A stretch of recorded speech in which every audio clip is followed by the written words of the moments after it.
Hey friends, welcome back. This is Velma with Leaders Pathway, where leaders go to grow. Well, you made it. This is episode 5 in our Accountability in Action series. And if you have been walking through these episodes with me, then listen. I'm giving you a virtual side hug right now. If this is your first stop, if you just found us here on the podcast, well, bless your leadership loving heart. Go and grab episodes 1 through 4 because this is the finale, and it only makes sense in the Accountability in Action series when the foundation under it isn't wobbly. So you want to grab episodes 1 through 4 because they build this episode 5.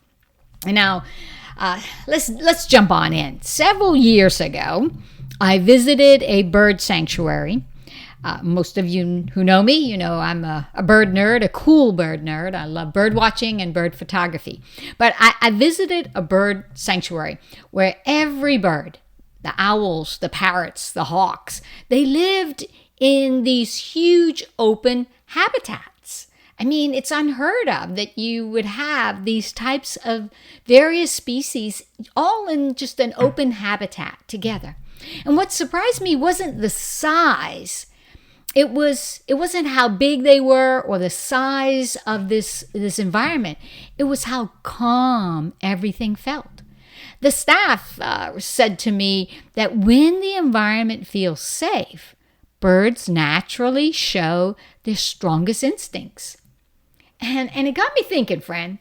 It got me thinking that humans, you know, you and I, we aren't very different.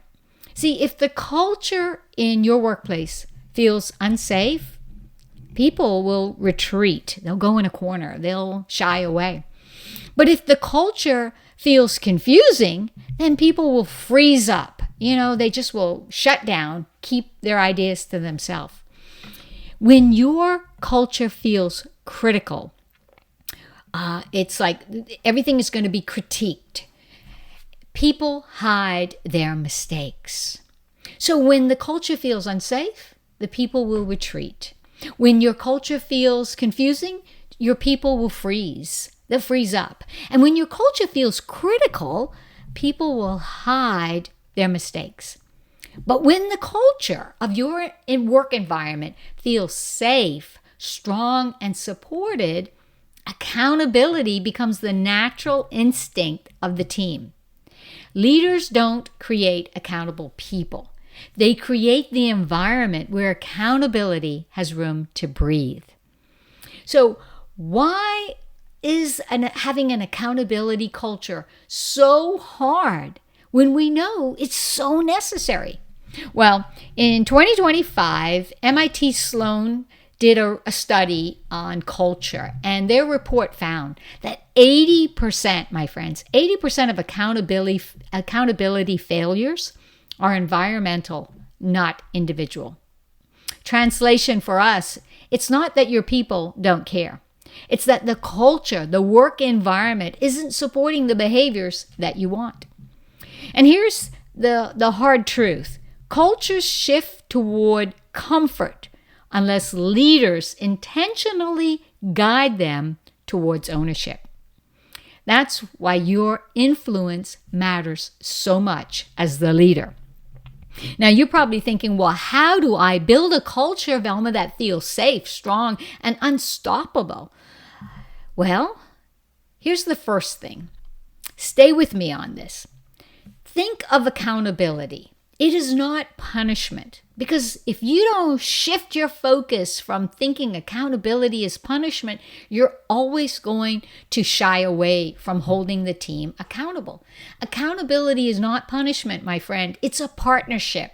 When your team understands that accountability equals clarity plus support plus follow through, they stop bracing for trouble and they start leaning into responsibility.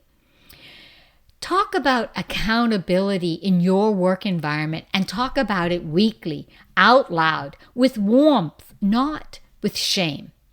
Normalize it. Make it a part of the everyday language. Make it safe. Accountability. Make it a safe term and a safe understanding. When you want an unstoppable culture, your people need a rhythm that they can rely on. They need that weekly ownership touch points. They need that monthly expectation reset.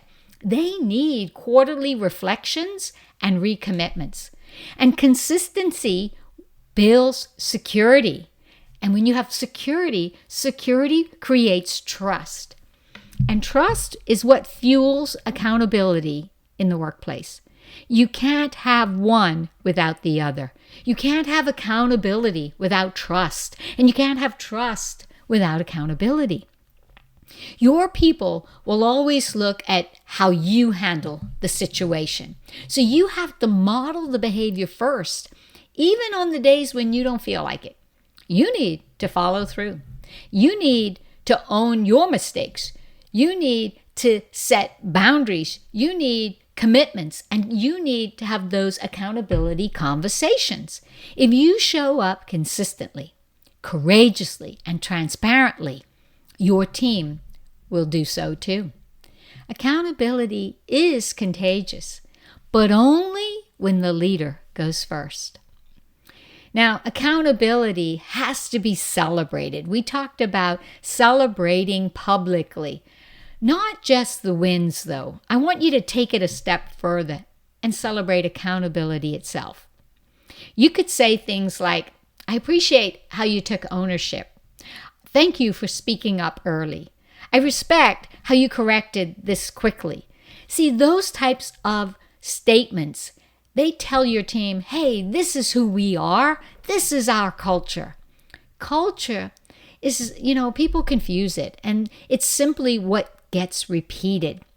Culture is what gets repeated. And praise is the quickest way to multiply in your workplace what matters to your organization. You can't build an unstoppable culture without correction. But the way you correct something determines whether people will shut down or stand taller. Use my favorite line. This is what I love, and I use this in corporate a lot. I would say, I care about you. And I care about the work that we're here to do. So let's talk about how we get back in alignment, because things seem to have kind of gone off the rail. Correction without shame, it builds courage. Correction with clarity builds competence. And when you combine courage and competence, man, you've got a team that's unstoppable. But if accountability as a culture sounds complicated, let me reassure you. This is not you becoming the police supervisor, okay? This is not creating a workplace where everybody's afraid to breathe too loud. And this is definitely not you running around like a hall monitor, with a clipboard, and you're just monitoring everything and what everyone's doing. No, this is simply you saying, hey team, let's agree on how we want to show up together so work feels good, not exhausting. So people want to come to work. You see the difference? 0 clipboards are required, right? It's togetherness that's going to build that culture, togetherness of accountability. So if you want a culture, and I know you do, that feels safe, strong, and steady, then I want to give you a reminder. I've talked to you about the Valuable Leader series, the 2 books. I'm going to continue to talk about that until I'm tired. And I'm not going to be tired, because over my 30 years now of working in the corporate world, and then all of the training and certifications and lessons and mistakes that I've made, I've built into these books. And book 1 and 2 is available. And they have frameworks in there that will help you build psychological safety. They're tools that you can use and your team. They help you lead consistently through accountability. They help you communicate expectations clearly. And they help you develop ownership at every level. These, my friends, are playbooks that I use when I do my executive coaching clients. I teach teach them in workshops and leadership academies and at leadership retreats. So if you don't own your own copy of The Valuable Leader Communicates, and book 3 that's coming, go right now to velmaknowles.com/books and grab your copies today, because they're going to lighten the leadership load. Also, if you are listening and you are not a subscriber to my inside group, my newsletter called The Leaders Lift, if you don't subscribe to the newsletter, listen, it's not like any other newsletter. It's actually a little personal note from me, and it's sprinkled in with a lot of juicy value. But for my email subscribers, they get the bonus guide, The Ownership Ladder, and it's 5 levels that move your employee from waiting to willing. But it's only in the newsletter, because that's where the deep coaching happens, right? So go subscribe and get the good stuff. Go to velmaknowles.com / and in the navigation, hit the newsletter tab. And once you sign up, you just tell me, hey, I signed up. I want that ownership ladder, those 5 levels to move my employee from waiting to willing. And it's yours. No credit card, no money exchanged. It's all yours. It's my gift to you. And friend, if this final episode in our Accountability in Action series, if this hit home about creating that culture, share it with a leader who wants accountability without fear in their work environment. Share it with a new manager who's learning to set expectations, and friend, who that person that keeps saying, I wish my team was more responsible. And please, listen to the whole series. Accountability will grow step by step, not episode by episode. Until next time, this is Velma reminding you that the best leaders don't talk about change, they become it. So keep leading, keep believing, and keep becoming the most valuable leader in the room. God bless you. Hey, P.S., I'm proud of you. Most leaders shy away from accountability, and you are about to run towards it. And that makes you the valuable leader, the one who holds and builds a culture that feels safe, strong, and unstoppable. God bless.